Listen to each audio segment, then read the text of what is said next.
Trumbullford Thomas and Other Stories. Based on the railway series by the Reverend W. Andre, and seen on the television show Shining Time Station.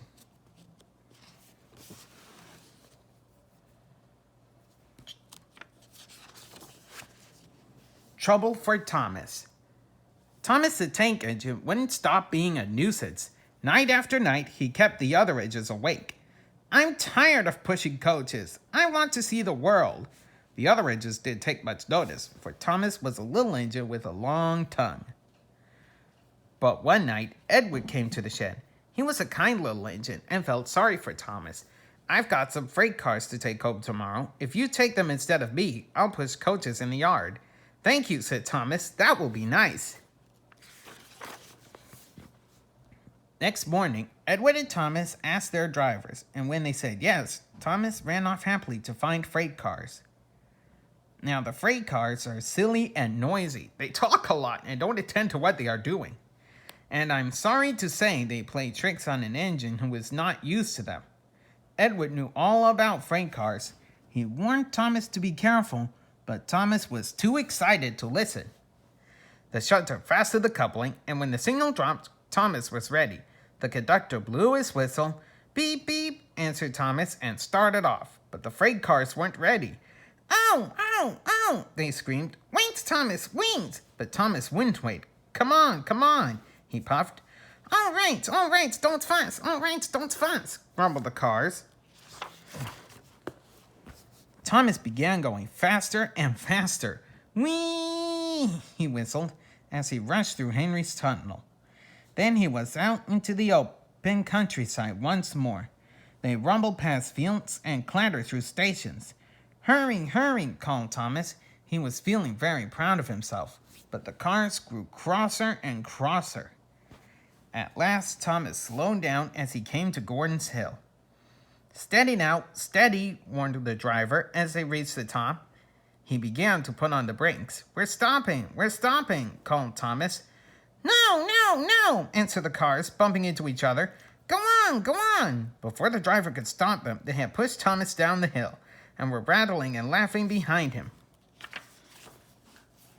Poor Thomas tried hard to stop them from making him go too fast. Stop pushing, he hissed, but the cars took no notice. Go on, they giggled in their silly way. Thomas was traveling much too fast at any moment. Thomas was traveling much too fast, and at any moment he would reach the next station. There's the station. Oh dear, what shall I do? He cried. They rattled straight through and swerved into the goods yard. Thomas shut his eyes. I must stop. When he opened his eyes, he saw he had stopped just in front of the buffers. There watching him was Sir Topham Hatt. What are you doing here, Thomas? He asked. I brought Edward's freight cars, Thomas answered. Why did you come so fast? I didn't mean to. I was pushed, said Thomas. You've got a lot to learn about freight cars, Thomas. After pushing them about here for a few weeks, you'll know almost as much about them as Edward. Then you'll be a really useful engine. Thomas saves a day. Every day, Sir Topham Hatt came to the station to catch his train. Hello, he always said to Thomas. Don't let those silly freight cars tease you. Remember, you have an important job as a special helper in the train yard. There were lots of freight cars, and Thomas worked very hard, pushing and pulling them into place. There was also a small coach, and two strange things his driver called cranes. That's the breakdown train, he told Thomas. The cranes are for lifting heavy things, like engines and coaches and freight cars. One day, Thomas was in the yard. Suddenly, he heard an engine whistling. Help! A freight train came rushing through much too fast. The engine was James, and he was frightened. His brake blocks were on fire. They're pushing me, he panted. On, laughed the freight cars, still whistling. Help! Poor James disappeared. I'd like to teach those freight cars a lesson, said Thomas the Tank Engine. Soon came the alarm. James is off the line! The breakdown train! Quickly! Thomas was coupled on, and off they went. Thomas worked his hardest. Hurry, hurry, hurry, he puffed. He wasn't pretending to be like Gordon. He really meant it. Bother those freight cars and their tricks. I hope poor James isn't hurt. James's driver and fireman were feeling him all over to see if he was hurt. Never mind, James, they said. It was those silly freight cars and your old wooden brakes that caused the accident. Thomas pushed the breakdown train alongside. Then he pulled away the unhurt freight cars. Oh dear, they groaned. Serves you right, puffed Thomas. He was hard at work, puffing backwards and forwards all afternoon. This'll teach you a lesson, he told the freight cars. And they answered, yes it will.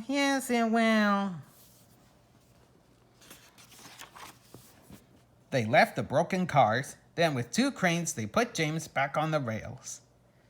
He tried to move, but he couldn't, so Thomas helped him back to the shed. Sir Topham Hatt was waiting anxiously for them.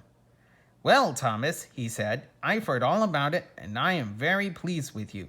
You're a really useful engine. James shall have some proper brakes, and a new coat of paint, and you shall have a branch line all to yourself. Oh, thank you, sir, said Thomas. Now Thomas is as happy as can be. He has a branch line and 2 coaches called Annie and Clarabelle. He puffs proudly backwards and forwards with them all day. He is never lonely. Edwin and Henry stop quite often and tell him the news. Gordon is always in a hurry, but never forgets to say, boop, boop, and Thomas always whistles, beep, beep, in return. Thomas goes fishing.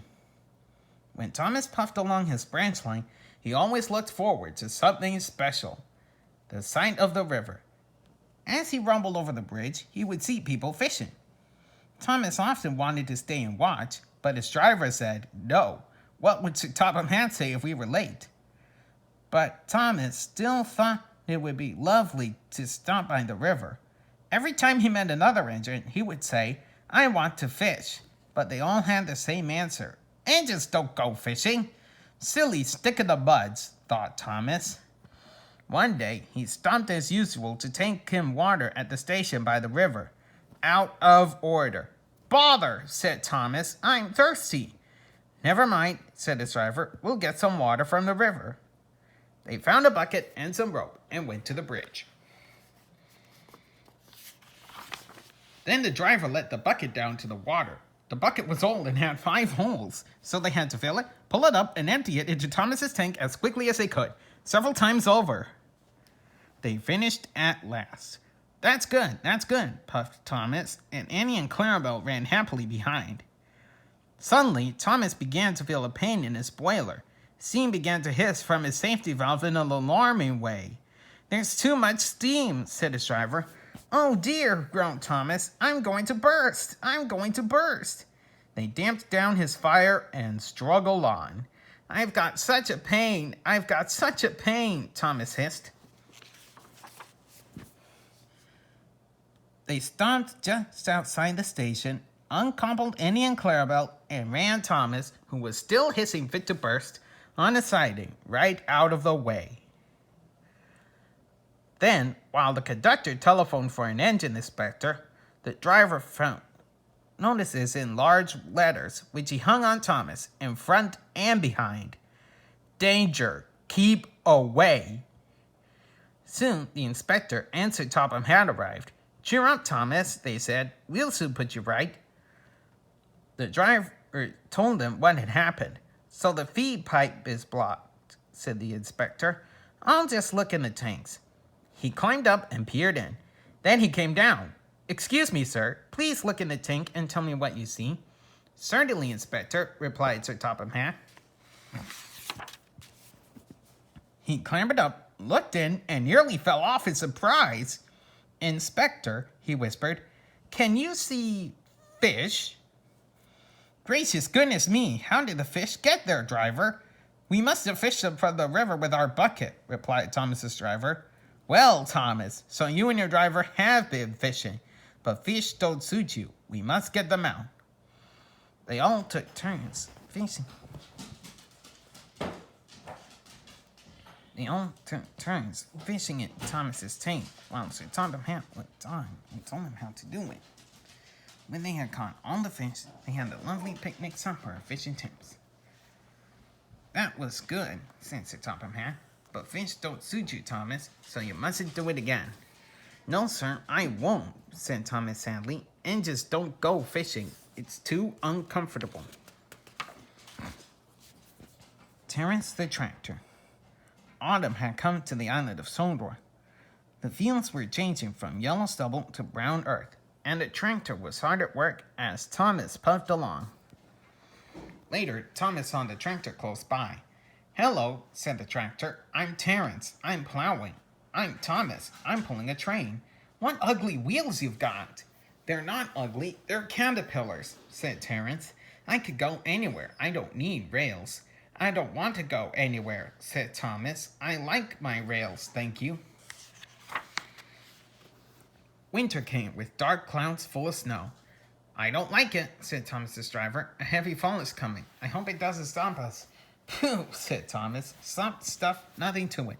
And he puffed on, feeling cold but confident. They finished their journey safely, but by now the country was covered. You'll need your snowplow for the next journey, Thomas, said his driver. Pooh! Snow is silly soft stuff. It won't stop me. The snowplow was heavy and uncomfortable and made Thomas cross. He shook it and he banged it, and when it got back, it was so damaged that the driver had to take it off. You're a very naughty engine, he said to Thomas. Next morning, Thomas's driver and fireman came early and worked hard to mend the snowplow, but they couldn't make it fit. Thomas was pleased. I shan't have to wear it. I shan't have to wear it, he puffed to Annie and Clarabelle. But they were rather worried. I hope it's all right. I hope it's all right, they whispered to each other. The driver was worried too. It's not bad here, he said to the fireman, but it's sure to be deep in the valley. Silly soft stuff, puffed Thomas. I didn't need that stupid old thing yesterday, and I shan't today. Snow can't stop me. He rushed into a tunnel, thinking how clever he was, but there was trouble ahead. Cinders and ashes, said Thomas. I'm stuck. And he was. Back, Thomas, back, said his driver. Thomas tried, but his wheel spun and he couldn't move.